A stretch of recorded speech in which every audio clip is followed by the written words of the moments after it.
श्रावण मास लोकनाथ पाखे ढाड़िले निजर जहाँ मानसिक थाए ता पूर्ण हम अनुमति रही गोटे मनस्कामना पूर्ण हम 21 वर्ष जगन्नाथ जय बाबा लोकनाथ देखो आज्ञा द्वितीय पाड़ी जेहेतु लक्षाधिक भक्तों शो छुड़ी थाई शैव पीठ बाबा लोकनाथ पीठ में लक्षाधिक भक्त जो बोलबम काउड़ी भाई मैंने समस्त जल लगी करते जेहेतु आम सहित लोकनाथ सेवायत जोड़ी होती आज्ञा कौन कहे केते भक्त आज काउड़ी भाई मु बलभद्र महापात्र से लोकनाथ मंदिर मु कैशियर अच्छी आई मंदिर में आज लोक डालुन श्रावण मसरे 4टी सोमवार ए वर्ष होती आर वर्ष पूर्व वर्ष 5टी सोमवार था ये वर्ष जुलाई 14 जुलाई 21 जुलाई 28 अगस्त 4 जो 4टी पाली हुए प्रति वर्ष भाई लोक ए वर्ष भी यथेष्ट अधिक पानी नहीं आम आशा अच्छी आ लोक जो पानी ढाड़ियार मुख्य कारण हूँ लोकनाथ पाखे सब मानसिक करते कार पुओ ना कार झील ना कार शरीर असुस्थ अच्छी कार चाकरी ना कार झील बह पारुनी विभिन्न कि कथा कही पारुनी कि चली पारुनी विभिन्न प्रकार समस्या लोक मंदिर को आसती मानसिक पानी नहीं आसती बहुत लोग कटकू पानी नहीं चली चली 90 किलोमीटर 100 किलोमीटर चली चली पानी नहीं आसती किसी लोक शरीर को अक्षमता जो से चंदनपुर पानी नहीं आसती यही पानी ढाड़िले विश्वास अच्छी श्रावण मास लोकनाथ पाखे ढाड़िले निजर जहाँ मानसिक थाए ता पूर्ण हम से उद्देश्य लोकनाथ पाक प्रति वर्ष लक्ष लक्ष लोक माड़ी आसती 4टी सोमवार पानी ढालिया जो भक्त मैंने आसी दूर देखुए आप टिकेट परिमाण देखते स्वतंत्र व्यवस्था करते भक्त मैंने शुणु आज्ञा स्वतंत्र व्यवस्था किसी कर जेहेतु बर्तमान जो सोमवार अच्छी जदि आम 10 जन को बर्तमान हूँ छाड़ा करवा आउ 10 जन बर्तमान एकाठी हे जहाँफल हजार हजार लोक भिड़ तापाई आमर बर्तमान है मंदिर प्रशासन आउ सेवायत मंदिर आलोचना कर लोक केवल पानी ढाड़े लाइन रे लाइन छड़ा विकल्प किसी ना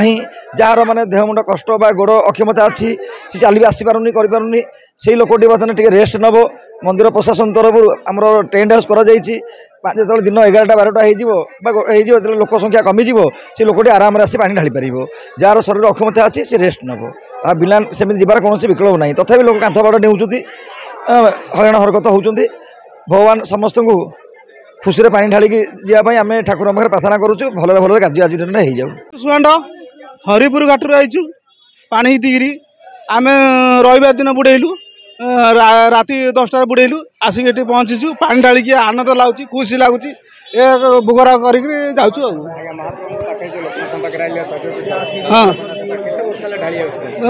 आज्ञा हूँ 15 वर्ष है ढाली लोकनाथ मार लोकनाथ भल रखी मनस्कामना भी पूरण कर आज्ञा अनुभूति रही गोटे मनस्कामना पूर्ण हम 21 वर्ष आमर रात्र 12:05 श्रीजीवर पौड़ द्वार खोली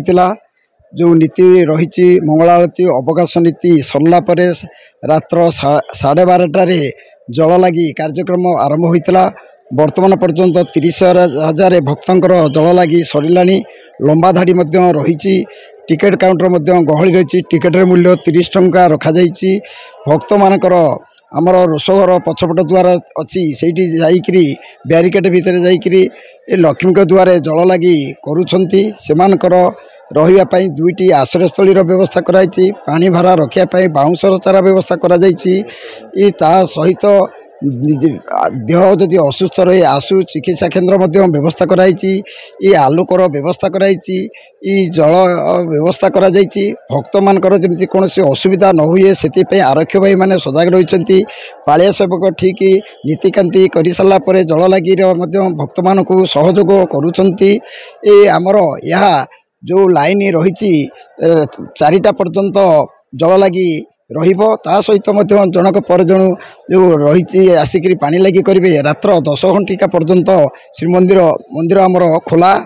सका बहुत बड़ लाइन हो पूरा बड़दान पाखापाखि जाए लाइन हो तो आम भाविलु आम मंदिर पर्यंत जीवु ना ये ढाल देकी पलू जेहेतु आम गोटे एत बाटू आसीचु तो मंदिर जहाँ भी ढालिया पड़ो आमको पानी तो आम धीरे धीरे धीरे धीरे से आसिक लाइन रे आसिक पहुँची यही जगह मुंडे आसिक पानी ढालिकी सागे सागे आसु तो बहुत खुशी लगुच पानी ढालिकी आउ एते जो कष्ट करके आसचु पानी ढाल सारा पर आम मन को बहुत सांत्वना मिलूँ आज्ञा जो पारिणीपुर बाहर भक्त मैंने आसने चली पारती स्वतंत्र व्यवस्था कौन कराई भक्त मान तो बहुत दूर दूरांतरू चलिक खाली पादरे आसी पाद फोटका हो धीरे धीरे चलुंट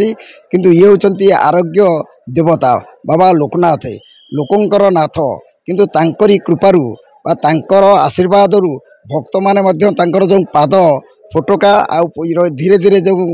ଚାଲୁଛନ୍ତି ତାହା ମଧ୍ୟ ଏ ଶୈବପୀଠରେ ପହଞ୍ଚିଗଲା ପରେ ସେଗୁଡ଼ାକ କାହିଁ ଆମେ ଦେଖିବାକୁ ପାଉନୁ। ସେମାନେ ମଧ୍ୟ ଲାଇନରେ ଯାଇ ଶ୍ରୀଜୀଙ୍କ ମସ୍ତକରେ ଜଳ ଲାଗି କରୁଛନ୍ତି। ହଁ, ଭକ୍ତମାନଙ୍କର ଯଦି କୌଣସି ଅସୁବିଧା ହୁଏ ସେଥିପାଇଁ ଆମେ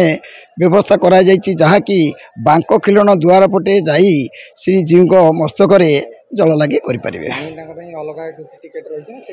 ନାଇଁ, ସେଇ 30 ଟଙ୍କା ସମସ୍ତଙ୍କ ପାଇଁ ସମାନ ରଖାଯାଇଛି।